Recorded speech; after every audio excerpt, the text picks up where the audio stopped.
அச்சோ சரவணா, என்னாச்சுடா? இன்னுமா தேடுற? இன்னும் கிடைக்கலமா. இதத்தானே தேடிட்டு இருக்கீங்க?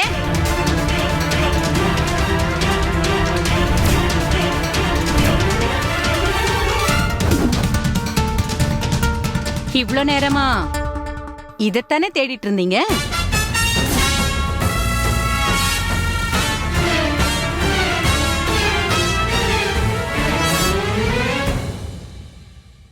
இருக்கிற இடத்தை விட்டுட்டு இங்க வந்து தேடினா எப்படி கிடைக்கும்? இவ்ளோ நேரமா இந்த போன் உங்க வீட்ல தான் இருந்துச்சு. நான் உங்ககிட்ட பேசிக்கிட்டே அங்கேயே வச்சுட்டு வந்துட்டேன். எங்க உங்க கண்ணுல பட்டுடுமோன்னு அவசர அவசரமா வந்தா நீங்க இருக்கிற இடத்தை விட்டுட்டு இல்லாத இடத்துல வந்து தேடிட்டு இருக்கீங்க.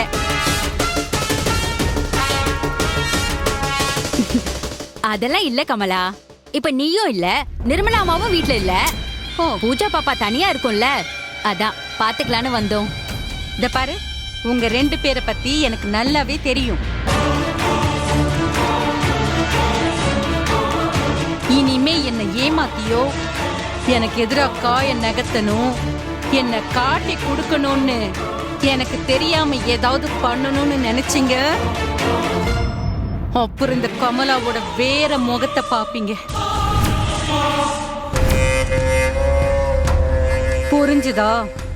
ஜாக்கிரதை, போங்க.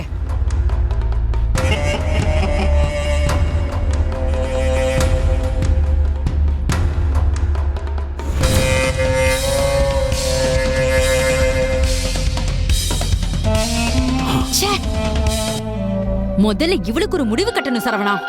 ஊர்ல இருக்கிற எல்லார் கண்ணையும் நாம விரல விட்டாட்னா, ஆனா இவ நம்ம கண்ணிலே விரல விட்டாட்றா. போயும் போய் இப்படி ஒரு புள்ள பூச்சிக்கிட்ட மாட்டிக்கிட்ட அசிங்கப்படுறோமே. இவளுக்கு ஒரு வழி பண்ணியே ஆகணும் சரவணா. நீ ஒண்ணு கவலைப்படாதமா. இந்த மனோச்சை வச்சு இவளுக்கு ஒரு முடிவு கட்டலாம். அப்புறம் நாம நினைச்சதெல்லாம் சரியா நடக்கும். போலாமா?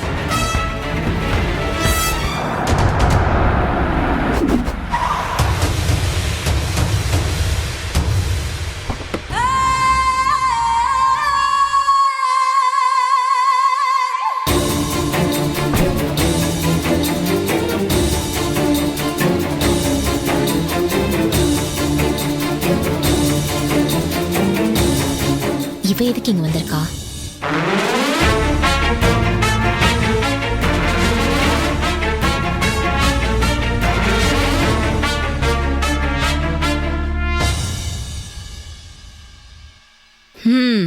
வந்தவங்கள வான்னு கூப்பிடுறதா நம்மளோட பண்பாடு.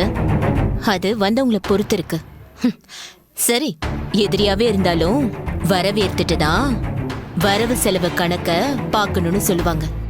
தேவையில்லாத வரவும் தேவையில்லாத செலவும் வரதை விட வராம இருக்கிறதே மேலும். ஆமா, இப்ப எதுக்காக இங்க வந்திருக்க?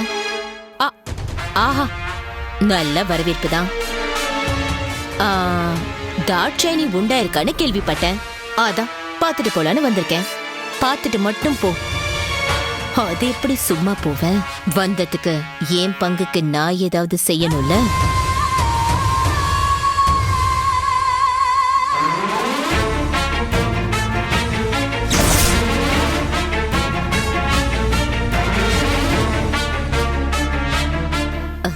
தாட்சாயணி, வாங்க சின்னத்தை, உட்காருங்க. சந்தோஷமா இருக்கு தாட்சாயணி. நாம ஒண்ணு நினைச்சோம், கடவுள் ஒண்ணு கொடுக்கணும்னு நினைக்கிறாரு. எப்படியோ உனக்கு ஒரு நல்லது நடந்திருக்கு.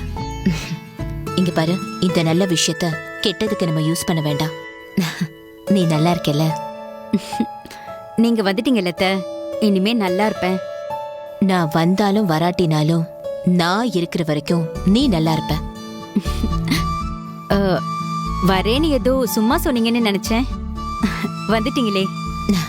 அது எப்படி நான் சும்மா சொல்லுவேன் தாட்சாயணி? வரதுக்கு கிடைச்ச வாய்ப்பாச்சு இது. வராம போவேனா?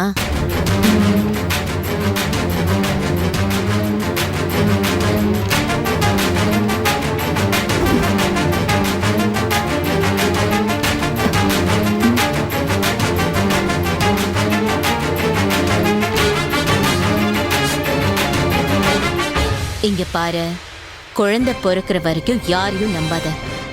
பிறந்த பிறகு நம்பவே நம்பாத. சுயநலத்துக்காக யாருக்கும் என்ன வேணாலும் செய்வாங்க. இது பேராசை பிடிச்ச உலகம். நாம தான் கொஞ்சம் உஷாரா இருக்கணும். இப்பதான் என் குடும்பத்துல கொஞ்சம் நிம்மதி வர ஆரம்பிச்சிருக்கு. அத நீ கெடுத்துறாத. இந்த பாரு, நான் உன்னைய சொன்னேன், இந்த உலகத்தை பத்தி தானே சொன்னேன். உலகத்தை பத்தி சொல்றவ எதுக்காக வீட்டுக்குள்ள வந்து சொல்லணும்? ரோட்ல போய் நின்னு சொல்லு, நான் கேக்கல. வந்தியா பாத்தியான்னு போயிட்டே இரு. இந்த அட்வைஸ் அவரக்கால வேண்டாம். வந்துட்டா கலகம் பண்ணு. ஒன்னதான் இங்க வரவே வேண்டான்னு சொல்றேன்ல, எதுக்காக வர? நாம அப்பா செஞ்ச தப்பு.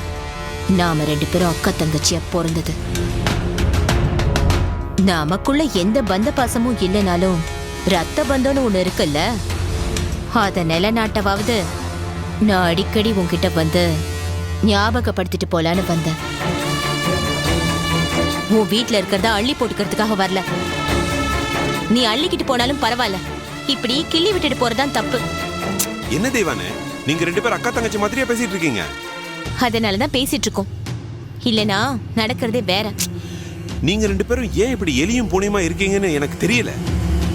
உங்களுக்குள்ள 1000 பிரச்சனைகள் இருந்தாலும், சண்டை சச்சரவுகள் இருந்தாலும், பிடிக்குதோ பிடிக்கலையோ உங்க உறவை யாராலையும் மாத்த முடியாது தேவானே. இப்படி ஒருத்தருக்கு ஒருத்தர் முறைச்சுக்கிட்டு இருக்கிறது பதிலா கொஞ்சம் அனுசரிச்சு போனா 2 குடும்பத்துக்கும் நல்லது நடக்கும்ல. ஒருத்தர் பிரச்சனையை ஒருத்தர் பார்க்கலாம், தீக்கலாம். அதுக்கான ஆளு இவ இல்லைங்க. கொஞ்சம் இடத்தை கொடுத்தா மடத்தை பிடிக்கிறவ. வந்தல பார்த்தல, போய்கிட்டே இரு. தாட்சாயினிய பார்த்த, வருண இன்னும் பார்க்கணும்ல. ஏன், எதுக்கு இப்ப நீ எதுக்காக வருண பார்க்கணும்? அவன் வீட்ல இல்ல, ஆபீஸ் போயிருக்கான். ஆனந்தி இன்னைக்கு லீவுன்றதுனால அவனும் ஆபீஸ்க்கு போயிருக்க மாட்டான், இங்கதான் இருப்பான். இந்த பார், வீட்ல தான் இருக்கான். அவன் கார் தான் வெளியே நிக்குதுல, இரு நான் போய் பார்த்துட்டு வரேன். அது மட்டும் இல்ல, அப்புறம் என்ன சொல்லுவான், நீங்க வீட்டுக்கு வந்துட்டு என்ன பார்க்கலன்னு என் மேல கோச்சிப்பான். பார்த்துட்டு வந்துடுறேன். பாத்தீங்கல்ல, எல்லா விவரத்தையும் தெரிஞ்சுட்டு தான் வந்திருக்கா. இப்ப வருண் கிட்ட போய் என்ன சொல்லி என்ன பூகம்பத்தை கிளப்ப போறாலும் தெரியல. இந்த திரைப்படத்தை முழுமையாக கண்டு மகிழ உடனே டவுன்லோட் செய்யுங்கள் Raj digital TV OTT app. வருடத்திற்கு வெறும் 299 ரூபாய் மட்டும்.